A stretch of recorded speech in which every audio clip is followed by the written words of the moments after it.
गासैबो रायजो राजा नोंथांमोनखौ आं बरायग्रोनाय जाबाय। लोगोसे जोंहा मानाव गेदेर दावराव देख्रेबसारनि जोंनि ट्राइबेल बेल्ट्स एन्ड ब्लक्सनि हाखौ लानानै जेरावनोखि जोंनि दखल खालामजानानै दोनजानाय जोंनि ट्राइबेल बेल्ट्स एन्ड ब्लक्सनि हा बेनि सायाव फंनैसो बुंनाय बाथ्राफोरखौ नोंथांमोननि सेराव आं लानानै फैदों। लोगोसे मोनसे बाथ्राया मा रायजो राजा नोंथांमोन, जेरावनोखि दिनैनि समसिमहालागै जोंनि बे ट्राइबेल बेल्ट्स एन्ड ब्लक्सनि हाफोरा गुबुन हारिनि जेरावनोखि नन ट्राइबेल हारिनि सुबुंफोरा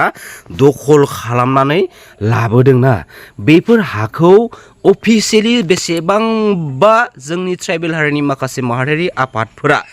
माने नाजाबोगासिनो दं, नाथाय अफिसियेलि इभेक्सन खालामनो अर्डार मोनखांनायनि उनावहायबो मानि थाखाय इभेक्सन खालामनो हाया, मानि थाखाय होस्रांनो हाया, बेनि आन्दोनि गुबै जाहोना जेबो नङा रायजो राजा नोंथांमोन, जेरावनोखि माखासे ओरैबायदि पलिटिकेल लिडारफोरा बेनि आन्दोआव इनभल्भ जानानै दं, जेरावनोखि जोंनि दखल खालामजानाय जोंनिनो हा, जोंनि ट्राइबेल हारिनि हा, बे हाखौनो जोङो दिनैयो होस्रांनानै लानो हायाखै, जेरावनोखि जोंनि हारिनि सानैसो पलिटिकेल लिडारफोरा इनभल्भ थानायनि थाखायनो बे ट्राइबेल बेल्ट्स एन्ड ब्लक्सआव थानाय जेसेबांखिनि नन ट्राइबेल हारिनि सुबुंफोर दंना, बे नन ट्राइबेल हारिनि सुबुंफोरा मोननै पार्ट्सआव डिभाइड जानानै दं पलिटिकेलि। मोनसे पार्ट्सआ जाबाय बिजेपि, मोनसे पार्ट्सआ जाबाय कंग्रेस। जेरावनोखि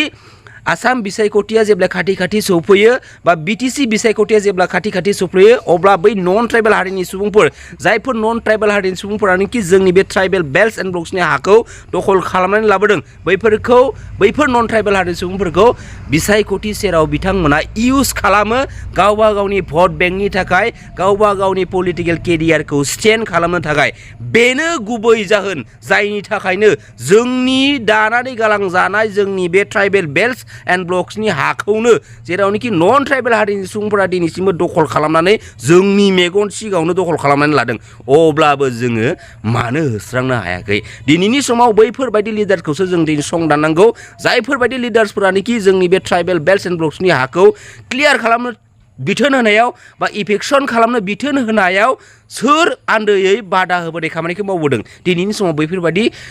लिडारखौसो जोङो संदाननो नाजानांगौ रायजो राजा नोंथांमोन। जै बर' हारिनि, जै बर' बिमानि। बे मजाबारि गामिनि जानाखि हा, बे हाया ट्राइबेल बेल्ट ब्लकनि आन्दाराव गोलैयो आरो बियो 1947आव दादों बेखौ 5 डिसेम्बराव। 1947नि 5 डिसेम्बरनिफ्राय बे जायगायाव रावबो हाबनो मोना, बे जायगायाव जाय हा बायगोन बे इलिगेल, हा बायनो मोना, बे जायगायाव थानो मोना। दा खिन्थु बे मजाबारि गामियाव दिनै बे जायगानि असे बर' फिसाफ्रा गावनि हाखौ गारनानै दिनै गासिबो खारजोबनानै दङ। गासै 31टा फेमिलि, 31 घरसो दिनै गावनि न' गारनानै खारबाय, हा हु गारनानै खारबाय। दा ओमफ्राय बे जायगायाव गुबुन हारि जायफ्रा बे जायगानि प्रटेक्टेड क्लासनि मानसि नङा, ट्राइबेल मानसि नङा, बे जायगायाव हाबनानै थाफैबाय। आरो बे जायगायाव सोरनि हायाव सोर बबे जाथिनि मानसिया आवग्रिनानै लाफैदों बेखौ अलरेडि सार्भे खालामनानै नायखांजोब्बाय। बेखौ माने सिडलिनि सार्कल अफिसार बे सार्भे खालामजोब्बाय, दा रेकर्डखौ ओंखारखाजोब्बाय। आरो सिडलिनि सार्कल अफिसारा बेखौ सार्भे खालामनानै नायनानै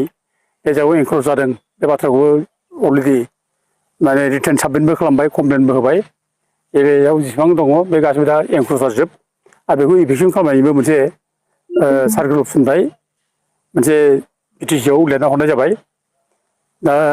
बे जायगायाव गासै माने 1200सो माने हा, 1200 बिगा हा बे ट्राइबेल बेल्टनि आन्दाराव गोलैयो। दा बिनि बादैबो गोबां हा दंबायो ओरै गोग्लैनानै थानाय, दै सेर, बे साम्बा दै सेर सेर थानाय बे हाफ्राबो गासिबो अन्थ' बेसेबांबा गुवार हा। दा बेफोर दिनै बे गुबुन हारिनि आखायाव दा थाबाय। दा जों बेखौनो दाबि खालामदों जे ट्राइबेल बेल्ट ब्लकआव जिहेथु माने गुबुन हारिया थानो मोना, ट्राइबेल नङि मानसिया। दा गुबुन हारि नङि माने ट्राइबेल नङि मानसिया जिहेतु बेयाव माने हाबनानै थाबाय, दा बेखौ होखारनांगौ होननानै दाबि खालामगासिनो दं। आरो बे जायनाखि हानि जायनाखि फाट्टादारि, बे फाट्टादारिफ्राबो बर'फ्रानो दासिमबो बिसोरनि आखायाव फाट्टानो दंजोबो। आरो बिसोर दासिमबो आप टु डेट बिसोरो खाजोना होगासिनो दं, खाजोना रसिदआबो दंगासिनो दं। जों बेफोर गासिबो डकुमेन्टसखौ लानानै जों बिटिसिआवनो साबमिट खालामखांबाय आरो बिटिसिआव जों माने होखारनांगौ होननानैबो दाबि खालामबाय। आरो इतिमध्य जोङो चिरां माने जिल्लानि माने जिल्ला बेंगिरि बेनावबो जों कमप्लेन खालामदोंमोन। ओमफ्राय जिल्ला बेंगिरिया बेखौ बिसार खालामनो थाखाय सासे एक्जिकिउटिभ अफिसारखौ दायथ' होदोंमोन। ओमफ्राय एक्जिकिउटिभ अफिसाराबो बेखौ बिजिरनानै नायनानै एनक्रचमेन्ट जादों होननानै बेखौ लिरना होदों। ओमफ्राय बे हानि जिथु माने गोहो हानि गोहोआ हानि साबजेक्टआ जिथु बिटिसि आवसो दा गथे बिटिसिआनो जाहाथे बेखौ समाधान खालामनो हायो होननानै बिटिसि लिरना हरदों दा दिनै बिटिसि जों रायलायबाय दा बिटिसिआ जोंनो खोथा बायहादों जे बिथांमोना होखारगोन होनना बुंहादों होखारा होनना बुङाखै आरो होखारा होनना बुङाखाया जिथु ट्राइबेल बेल्टआव गुबुन हारि थानायानो इलिगेलखा बेयाव होखारा होननानै बुंनायनि खुनु बाथ्रा गैया दा होखारगोन होनना बुंदों दा इतिमध्य जोङो दासिम रायलायनायनि गेजेराव जानाखि रिजाल्ट जों मोन्दों दिनैबो जोङो बिटिसिनि जायनाखि लेन्ड डिपार्टमेन्ट सेक्रेटारि बेजों जों सावरायदों आरो EM रन्जित बसुमतारी PS बेजोंबो सावरायदों दा रन्जित बसुमतारी गैया दा रायलायनायनि गेजेराव बुंदों जे होखारनायनि फर्मुला पलिसिखौ लाखानाय जाबाय मजाबारि गामिनिफ्राय जेसेबां इलिगेल भाबै हाबनानै दङ बिसोरखौ होखारजोबगोन बे बाथ्राखौ बुंबाय दा माथ्र बुंदोंबा बिसोरो दा बिसोरखौ अल्टारनेटिभ माने रिभेलेट खालामनो थाखाय बे सरायखनस्रा होननाय जायगायाव दोनहैगोन बे बाथ्राखौ बुंदों दा सरायखनस्रा जायगायाव फार्स्ट जायनाखि माने एंक्रज जादों बे एंक्रजारफोरखौ होखारग्रोगोन बिसोरखौ होखारखांनायनि उनाव सरायखनस्रायाव बे मजाबारिनि जेसेबां एंक्रजारफोरखौ दोनहैगोन होनना बुंदों दा जों बेखायनो बेखिनिखौ जोङो माने नेनानै दङ जे थाब खालामनांगौ आरो आसलथे आयेनाथ' बिदिबो नङा जे ट्राइबेल बेल्ट ब्लकआव जायफ्रा इलिगेल भाबै थाफैदों बिसोरो खुनु रावबो आलासि नङा बे जायगाखौ बिसोरो भेकेट खालामनांगौ होखारनांगौ सोर बे जायगायाव थानो मोना बे जायगायाव थानो मोनै मानसिखौ नोङो दस्रा जायगायाव हा नागिरलायनो होनाय बे आयेनाव गैया जेरावखि बिसोर थांफिननांगौ बबे जायगानिफ्राय फैदों बे जायगायाव थांफिननांगौ बिसोरमोन खिन्थु गभर्नमेन्टआ बिसोरखौ जुदि अबेबा रिगुलेट खालामना दोनबा बे दायथ'खौ लादोंब्ला बेखौ जाहाथे थाब खालामनो हायो जे बेखौ इमिडियेट माने सरकारखौ नारसिन जायो आरो जुदि थाबनो जुदि बिटिसि खालामाब्ला जों थाबैनो बोथोरखौ नायनानै जोङो धरना होगोन बेखौ जों माने थिग खालामनाय जाबाय इमिडियेट बे धरनाखौ जों लानाय जागोन दा बेजों लोगोसे आङो दिनै रायजो राजानि सिगाङाव मोनसे गोनांथार बाथ्रा मिथिनो लुबैदों दा बावैसो सिगां जा सनापुर ट्राइबेल बेल्टनिफ्राय आसाम सरकारा जे माखासे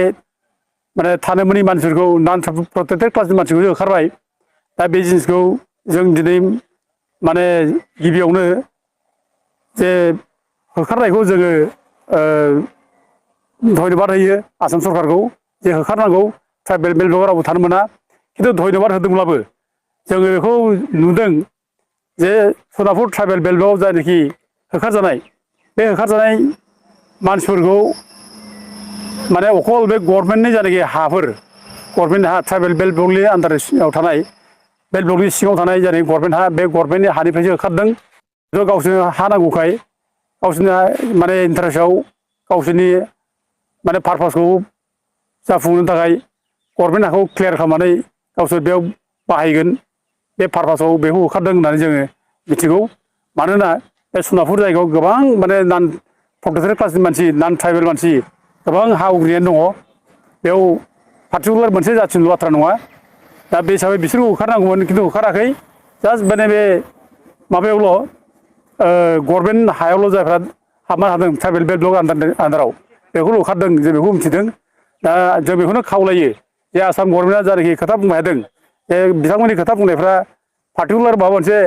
कमिउनिटिखौ टारगेट खालामनानै बुंबाय थानाय जादों जे अबेबा माने मिया जाथिखौ